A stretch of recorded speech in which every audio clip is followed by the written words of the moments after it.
আপনি কি জানেন এখন টেলিগ্রাম থেকে দিনে প্রায় $1 ইনকাম করা যাচ্ছে? যদি না জেনে থাকে ভিডিওটা আপনার জন্য প্লিজ দেখে যাবেন।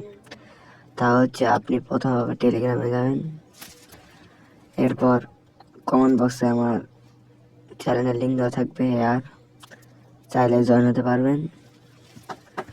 তারপর আমি সেই জায়গায় চলে যাচ্ছি যেখানে কাজ করব। এখানে যা ট্যাপ করে প্রায় দিনে $1 বেশি টাকা ইনকাম করা যায়। $10 হলে বার করা যাবে। এখানে আমার $8 প্রায় হয়ে গেছে। প্রায় আমার 7 দিনের মতো কাজ করছি, এতে আমার $8 হয়ে গেছে। আপনি চাইলে জয়েন হয়ে কাজ করতে পারবেন এবং ইন্টারেস্টিং ভিডিও পেতে চ্যানেলটাকে সাবস্ক্রাইব করে রাখবেন। ধন্যবাদ।